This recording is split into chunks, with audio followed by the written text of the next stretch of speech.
दोस्तों, आज का हमारा टॉपिक है जल चक्र वाटर साइकिल के बारे में। आज अपन डिस्कस करेंगे इस क्लास के अंदर कि वाटर साइकिल क्या होता है, जल चक्र क्या होता है, क्यों ये इम्पोर्टेंट होता है पृथ्वी के लिए। तो आज इसके बारे में अपन डिस्कस करेंगे। तो जल चक्र के बारे में, अब चक्र क्या होता है कि एक ही चीज़ बार बार अगर रिपीट होती है तो वो चक्र कहलाता है। तो इस चक्र के अंदर जल चक्र पृथ्वी का सबसे इम्पोर्टेंट चक्र होता है और इसके अंदर जल की कभी भी हानि नहीं होती है। ये साइकिल ये चलता रहता है और ज़रूरी भी होता है। तो सबसे पहले तो क्या होता है कि जल चक्र को अगर समझे, डेफिनेशन बनाए, तो पहले तो एक पार्ट अपन इसका पढ़ लेते हैं कि कैसे ये प्रोसेस करता है। और वो प्रोसेस अगर बार बार अगर होगा तो वो जल चक्र कहलाएगा। ठीक है। तो सबसे पहले तो सूर्य की जो किरणें होती है वो क्या पड़ती है, जल के ऊपर पड़ती है, ये अपन को पता है। सूर्य की किरणें जल के ऊपर पड़ने की, ये समुद्र है, सी है,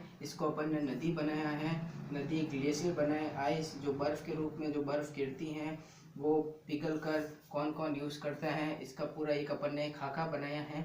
इसके थ्रू अपन समझेंगे कि जल चक्र कैसे वर्क करता है। तो सूर्य जो होता है, सूर्य क्या करता है, सूर्य की जो गर्मी होती है वो तापमान होता है, ताप होता है जो जल के ऊपर गिरता है समुद्रों के ऊपर। और समुद्र का पानी क्या होता है, समुद्र का पानी जो होता है गर्म होने लगता है। और गर्म होने की वजह से वो किस में चेंज हो जाता है, वो वाष्प के अंदर चेंज होता है।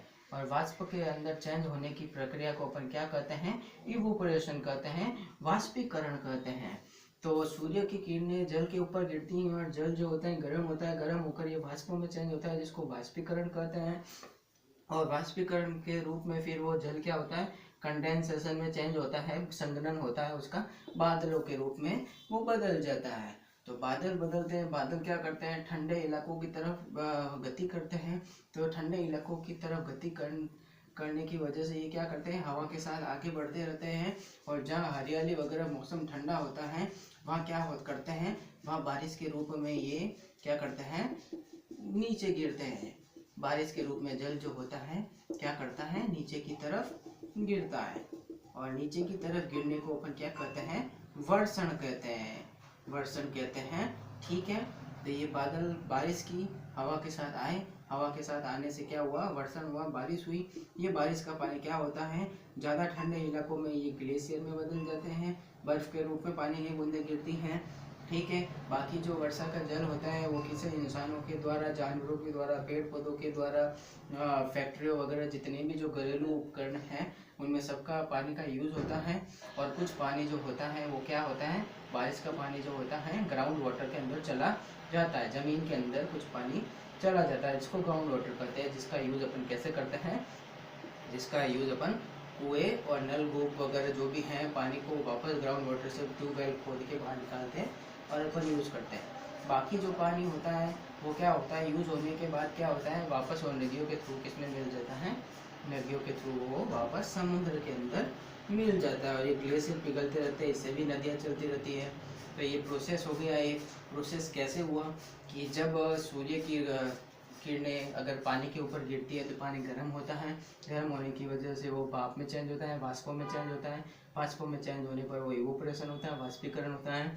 फिर उसका संघनन होता है, संघनन होने के बाद वो बादलों के रूप में बदलता है। बादल क्या करते हैं, ठंडी हवाओं की तरफ, हवाओं के साथ बहते हैं ठंडे इलाकों की तरफ। और ठंडे इलाकों में बहने पर वो जहाँ ठंडा इलाका होता है वह वर्षा के रूप में वो पानी नीचे की तरफ गिरता है जिसको बारिश कहते हैं, वर्षण कहते हैं। ठीक है। और वो पानी का यूज़, बारिश का पानी का यूज़ किन किन तरीक़ों से यूज़ होता है, घरेलू चीज़ों में यूज़ होता है। कुछ पानी ग्राउंड वाटर में चला जाता है जिसका अपन वापस यूज़ करते हैं, कुछ ग्लेशियर के रूप में इकट्ठा हो जाता है। और सब कुछ होने के बाद नदी का जो बचा हुआ पानी जो होता है वापस समुद्र के अंदर मिल जाता है। तो ये प्रोसेस चलता रहता है, ये चक्र के रूप में ये काम करता रहता है। तो सबसे पहले क्या हुआ, दो, एक, फिर दो, तीन, संघनन, पहले गर्मी, तापमान, तापमान से वाष्पीकरण, वाष्पीकरण से कंडेंसेशन, संघनन, और संघनन से वर्षण होता है, वर्षण से वापस यूज होने के बाद ये चक्र निरंतर रूप से चलता रहता है। इसी को अपन क्या कहते हैं, जल चक्र कहते हैं। तो अपन आसानी से इस जल चक्र को पढ़ सकते हैं, डायग्राम के थ्रू अपन समझा सकते हैं और डायग्राम के थ्रू अपन उसके बारे में पैराग्राफ भी अपन इसके बारे में लिख सकते हैं। और जल चक्र जो होता है सबसे इम्पोर्टेंट चक्र होता है और ये लंबे टाइम तक चलता है। इसमें जल की हानि नहीं होती है, वापस जल का यूज होता रहता है और वापस इवोपरेट होता रहता है, कंडेंसेशन होता है, संघनन होता है, वर्षण होता रहता है। ऐसे ये चक्र निरंतर रूप से चलता रहता है, इसी को अपन जल चक्र कहते हैं। Thank you.